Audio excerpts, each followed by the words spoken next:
Господине Манчевски, пред само недела време баравте владеачката ВМРО ДПМН и владата да го објават договорот. Договор за кој вие велевте дека е само договор со намери, а не и конкретна реализација. Тие го објавија договорот. Како го толкувате вие сега договор?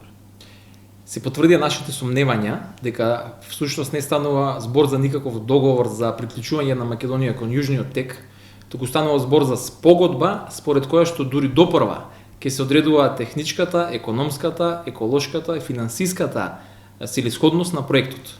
Значи, таа до сега не е утврдена, таа дополнително со овој проект ќе се утврдува. Апсолутно овој договор или оваа спогодба фактички на Македонија не и гарантира спроведување на проектот за гасификација на земјата.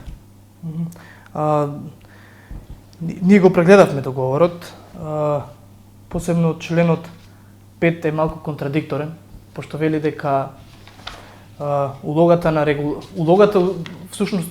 регулаторот, државен орган како што е наречен во договорот, е суспендиран. Нема никакви речиси ингеренции.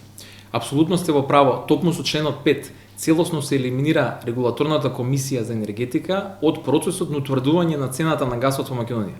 Фактички никој нема да може да ја регулира таа цена и никој нема да знае по која цена гасот ќе се нуди на граѓаните на индустријските капацитети.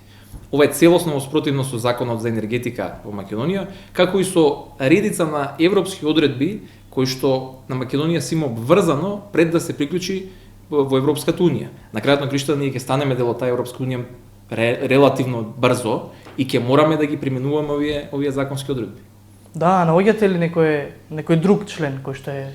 Апсолутно низа на членови кои што се во најмала рака кажено контроверзни и контрадикторни. Целиот член 9 на пример, кој што гарантира на мешовитото претпријатие кој што евентуално би се формирало откако ќе се оправда економската оправданост на проектот, му се даваат премногу одврзани раце да е целосно изземено од законодавството на Македонија во однос на било какви влошување на условите вика за доначување на компаниите, израдба и користење на гасоводот и други одредби кои што му даваат едноставно еден вид на екстериторијалност на ова предпријатие од законодавството на Македонија кој што ќе важи за сите други во тој момент во Македонија.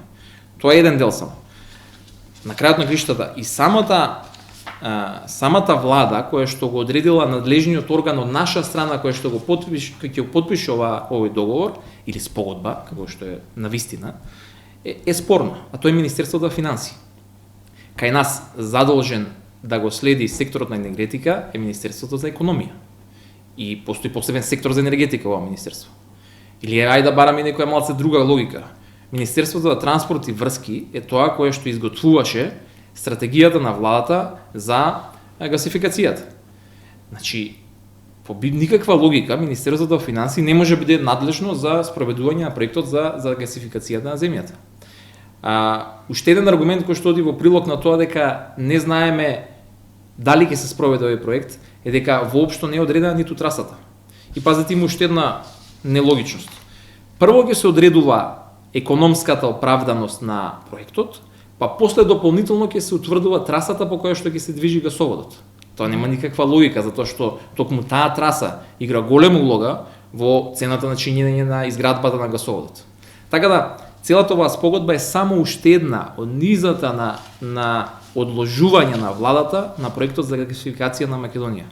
На вистина, доколку има реална желба да го спроведат овој проект, 8 година се на власт, мислам дека минимум што ќе требаше од сега да направат е да ја одредат економската оправданост на овој проект. Тие допрва тоа ги го прават. Тоа не е утврдено. Ние се обраќаме на јавноста апсолутно со полн кредибилитет на оваа тема. Се што е до сега изградено во Македонија од гасовод е изградено од влади на СДСМ.